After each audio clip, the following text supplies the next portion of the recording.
Hola a todos y nuevamente bienvenidos a su podcast Ciudadano Digital. Mi nombre es Laura Peña González, actualmente soy estudiante de la Fundación Universitaria Compensar de la carrera de Administración en Salud.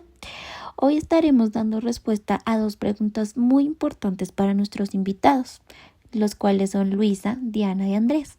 Así que es momento de que hagamos una breve presentación de nuestros invitados. Laura, ¿cómo estás? Encantada de estar acá en esta entrevista contigo y con los demás compañeros. Me presento, mi nombre es Luisa María Poveda Zorro y soy de la carrera de Administración en Salud en la Escuela de Negocios, voy en cuarto semestre.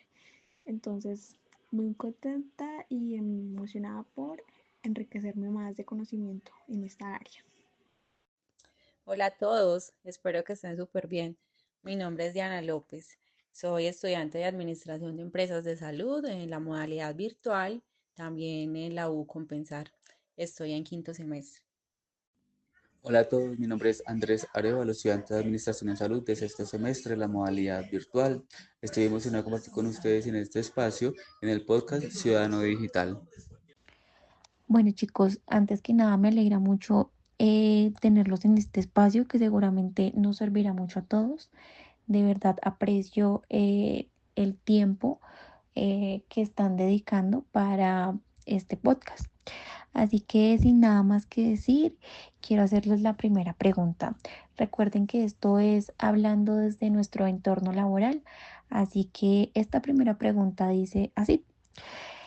¿Cómo es valorada la economía de conocimiento en sus lugares actuales de trabajo? Bueno, Laura, respondiendo a tu pregunta, debemos de tener en cuenta que una entidad de servicios de salud especializada en la prestación de servicios como oftalmología, cirugía ocular y optometría debe de contar con un valor estratégico clave debido al capital humano, ya que es el conocimiento profesional de la calidad en el servicio, teniendo en cuenta que es uno de los principales activos para el diagnóstico, tratamiento y seguimiento del estado del usuario. El conocimiento clínico es aquel rol importante, ya que tenemos que tener en cuenta que es un protocolo en el cual nos guiamos para el manejo de las guías y la historia clínica, recordando que este documento es un documento privado y de custodia, ya que es la historia clínica del usuario desde el momento que ingresa hasta el que sale. También debemos de contar con tecnologías y digitalización en todas las áreas de oftalmología y en todas las áreas de optometría, teniendo en cuenta que esto nos ayuda para la tecnología vital, como lo son equipos biomédicos para los exámenes más precisos y objetivos, los cuales pueden ser exámenes como lo que es la córnea, lo que es la topografía, la cual nos ayuda a ver el estado en el que está la córnea, su grosor, todo. También está el examen para el glaucoma, lo cual es el OTC, donde nos ayuda para la el correcto aseguramiento de pacientes con estado de glaucoma, también con degeneración de retina en el caso de algunos pacientes cuando se les desprende la retina, donde la interoperabilidad de estos sistemas se deben de integrar en los datos clínicos, esto llevando el control de los resultados de las imágenes diagnósticas y exámenes.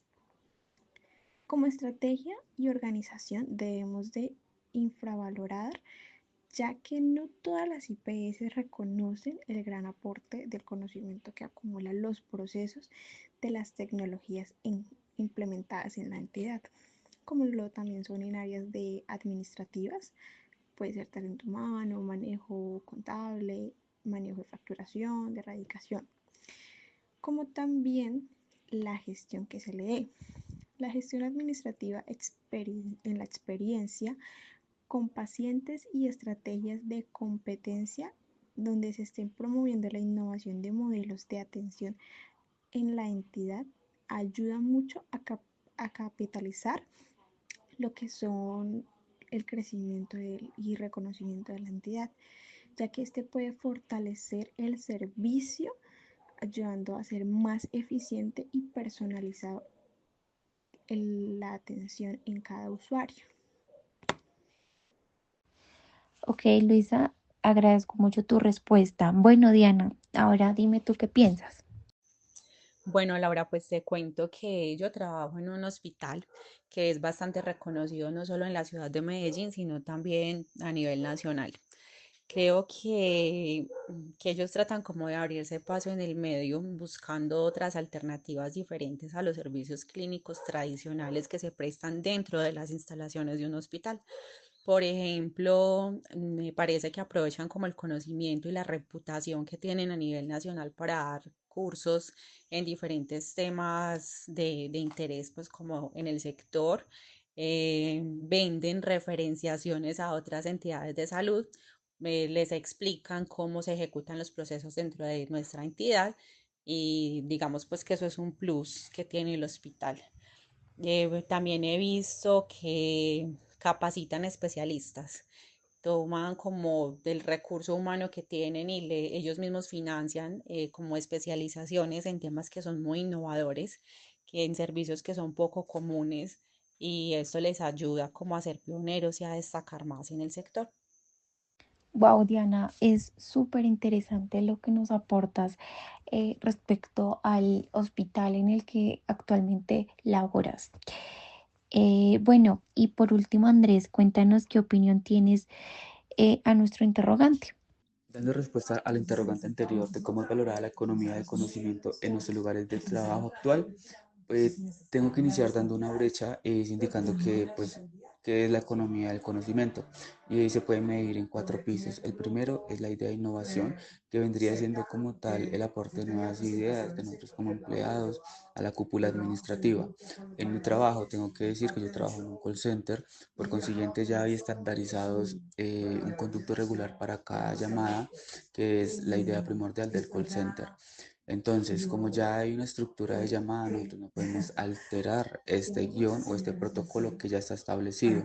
¿Podemos aportar la idea? Claro que sí, pero tiene que pasar por unos niveles y por unos filtros para llegar a la cúpula administrativa, quien va a tomar la decisión de si puede ser aprobado o no aprobado, dependiendo del requerimiento que tenga para la llamada. Y pues en ese caso también hay que decir que existen diferentes tipos de call center, por consiguiente, pues para unos puede que sea más fácil, para otros no, dependiendo del conducto regular que tengan allí. En mi caso, pues pasa por un filtro cada idea que tengamos. Como segundo, tenemos el aprendizaje continuo, que significa, en mi caso, para mi trabajo, a nosotros todos los días nos dan 15 minutos antes o 15 minutos del trabajo, lo que viene llamando siendo un preturno o un posturno de 15 minutos, donde nos van a dar una capacitación, puede ser un refuerzo, algún tema que esté un poco inconciso o algún tipo de novedad que haya resultado en el transcurso de la semana. Como tercero tenemos las habilidades de los asesores o empleados que tenga la empresa. ¿Por qué? Porque hay empleados que pueden resaltar o destacar más que otros, por consiguiente, se les reconoce, se les atribuye, se les puede recompensar, dándoles o un mejor puesto, cambiándolos de área o dándole beneficios propios de la compañía. En mi caso pasa mucho de que nos cambian o nos suben de área, donde sea un poco más resaltado el tema económico para nosotros. Y por cuarto tenemos la información y los datos. Todas las empresas tienen que regirse a una información y datos que pueden ser expuestos diariamente, semanalmente, quincenalmente, mensualmente, dependiendo pues de los indicadores que tenga la empresa y el requerimiento que tenga la misma.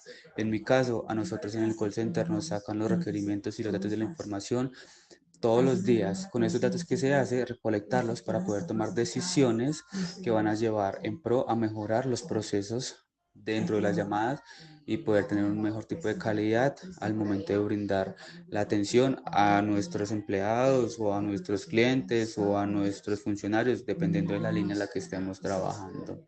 Por consiguiente, todo esto es considerado valioso para las empresas porque es un trayecto a futuro que va a mejorar la empresa. Por eso es importante la recolección y la recopilación de datos e información de manera diaria.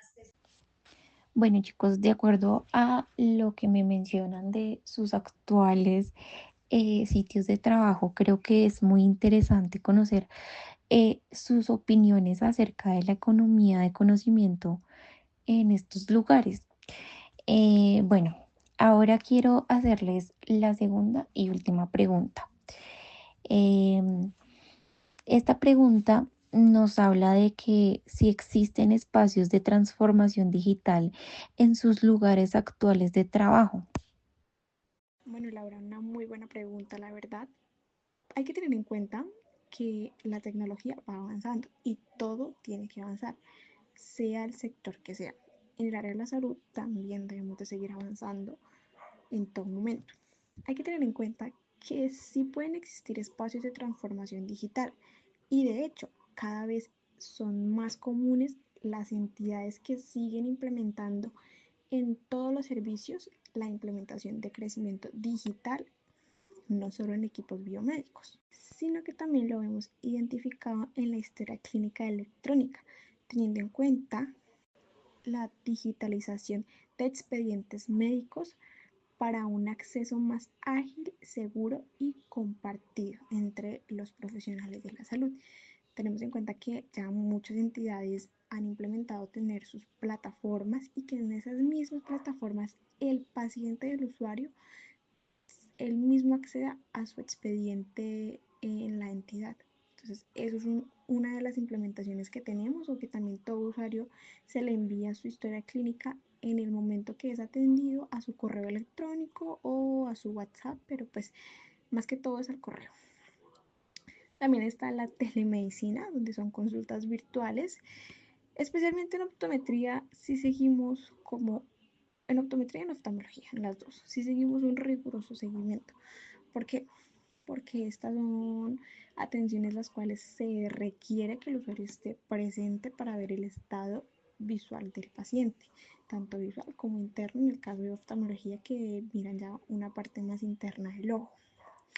Entonces la telemedicina es más que todo vista como para consultas de optometría, pero en el área de evaluaciones ortópticas o terapias, donde las mamitas o el acudiente del niño o en este caso si es un paciente mayor de edad también, nos ayudan para que el usuario siga sus terapias como deben de ser, guiadas por el profesional. También debemos de tener en cuenta que el agendamiento en línea es algo que ya llevamos demasiado tiempo con eso. Entonces, por medio de las plataformas digitales, por medio de WhatsApp, por medio de correo, ya muchos usuarios diligencian el cuestionario muy fácil y se les agenda en el instante su cita o la consulta que tengan en el momento. También en algunos casos también se ha implementado lo que es un software especializado, inteligencia artificial, también se han visto en algunos casos, principalmente para el diagnóstico asistido al especialista. Claramente esto siempre es guiado por el especialista, ayudando con el análisis de los exámenes médicos, como son imágenes a la retina o algo más claras, y en el caso también de la córnea. También tenemos que ver que la integración con dispositivos de diagnóstico es clave. Sabemos que los equipos biomédicos siempre van avanzando, distintos laboratorios van sacando cada vez más actualizaciones, tanto para el área de exámenes como para el área quirúrgica. Entonces también es muy importante tener en cuenta esto. Algo también implementado mayormente, por así decirlo, es el seguimiento digital al paciente, donde por medio pues, de correos, algunas entidades, más que todo las EPS, manejarán sus APPs o los portales web para hacer las entregas de recomendaciones al paciente en el caso de que tenga alguna cirugía posterior o alguna consulta especializada. También como lo son recordatorios de citas y educación sobre el cuidado visual en este caso. Son como más que todo mensajitos o advertencias que se le dan al usuario como tengamos en cuenta para el cuidado, donde estos espacios no solo mejoran la eficiencia operativa, sino también la experiencia del paciente y la prestación de servicio. Entonces, eso es lo que nos ayuda a promover nuestra calidad de servicio y nuestra entidad, ayudándola así a posicionarse en una de las mejores, que es lo que toda entidad busca posicionarse. Interesante, Luisa. Ahora, Diana, ¿tú qué opinas respecto a nuestra pregunta de si existen espacios de transformación digital en los lugares de trabajo? Yo creería que la respuesta a eso es un sí rotundo. Después de el boom que tuvimos con el COVID, que eso fue como en cambiar procesos de forma muy apresurada, como por la prioridad que tenían, hubo una necesidad grandísima de modificar muchos procesos y como diferentes actividades que hacíamos y se empezó a dar una transformación digital.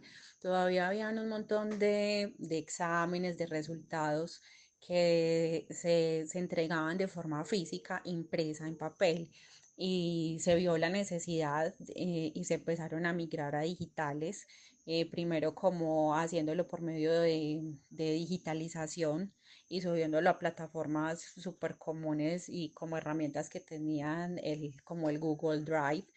Empezaron después a crearse aplicaciones que facilitaran como imprimir esos resultados en línea, visualizarlos como para también generar un ahorro en cuanto a lo de papel. Por ejemplo, el tema de las consultas. Hubo muchas consultas médicas que ya se podían manejar de forma virtual, lo que conocemos ahora como el modelo de teleconsulta, y pues todavía se mantienen, a pesar de que ya se puede consultar de forma física, de forma virtual, y estas teleconsultas tienen un valor mucho más accesible que las de que son de forma presencial. También se hizo muy fuerte la figura del teletrabajo. Ya hay muchas personas, dependiendo de los procesos que tienen, que pueden trabajar desde casa. Básicamente es lo mismo que hacen en una oficina, pero pues tiene como ciertos beneficios no solo para los empleados, sino también para la empresa por los costos que significan un gran ahorro. Bueno, Diana, muchas gracias por tu aporte. Por último, Andrés, cuéntanos si existen espacios de transformación digital en tu lugar de trabajo actual. Qué buena pregunta, Laura. Claro que sí. En la empresa donde yo laboro existen espacios de transformación digital. Podemos evidenciarlo en la mejora de la eficiencia cuando se emplean los software o aplicativos o plataformas en línea para hacer el trabajo más rápido. Por lo menos, como lo indicaba anteriormente, yo trabajo en un call center.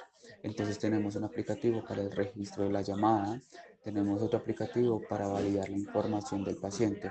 Yo trabajo más puntualmente en una línea de salud, entonces nosotros tenemos que mirar si el paciente tiene urgencias, procedimientos, estancias, si tiene alguna cita programada, si tiene un procedimiento programado, si tiene algún medicamento asignado, todo eso lo validamos en otro aplicativo. También tenemos aplicativo donde dejamos el registro de cantidad de llamadas, tenemos aplicativo por donde recibimos la llamada, tenemos aplicativos, dependiendo pues de lo que se requiera para todo en aplicativo en específico. También tenemos como tal un proceso que se llama automatización de las tareas, que lo podríamos validar cuando son tareas muy repetitivas y se pueden hacer sin necesidad de la intervención de nosotros. Por consiguiente, se deja para un IVR, que es como un robot, es el cual le da las indicaciones. Como lo indicaba en el call center, cuando los funcionarios llaman al call center, va a sonar primero un robot hablando, especificando uno, pues a dónde se está comunicando, es decir, a qué empresa, a qué área se está comunicando, y él le va a dar opciones dependiendo del área que usted requiera, si requiere colocar una queja, si requiere hablar con un asesor, si requiere solo variar una información en línea, sin necesidad de hablar con un asesor, sino solo que el robot, o en este caso el IBR, le da información, también lo puede hacer. Depende de lo que quiera, él le va a dar una opción que usted va a marcar pues en el teléfono. También tenemos aplicativos que facilitan la comunicación entre nosotros como asesores con nuestros jefes inmediatos o con las herramientas digitales que se tienen dentro del sistema. Es decir, algo que se podríamos llamar como la intranet, donde se centra toda la información, aplicativos para que todos trabajemos de la mano con la misma información en el momento. La empresa está invirtiendo, o diría que no solo la mía, sino las empresas a nivel nacional, tendrían que invertir en el tema de tecnología, e inteligencia artificial, el análisis de datos, porque pues como lo indicaba anteriormente, el análisis de datos es importante porque de allí es donde vamos a nosotros a reforzar la información para seguir un buen circuito en la empresa y poder tener mejores resultados como tal laborales. Bueno, chicos, es muy importante saber que dentro de sus entornos laborales cuentan con estos espacios y espero que día a día se encuentren en un desarrollo continuo. Todo esto para que favorezca su entorno laboral y asimismo ustedes puedan enriquecer sus conocimientos. Eh, Nada, chicos, muchas gracias nuevamente por asistir a este podcast, por brindarme unos minutos de su tiempo. Siento que este espacio fue muy enriquecedor, no solo para ustedes, sino también para mí. Y nada, pues esperamos que asistan en un próximo capítulo de nuestro podcast Ciudadano Digital. Gracias por sintonizarnos y hasta la próxima.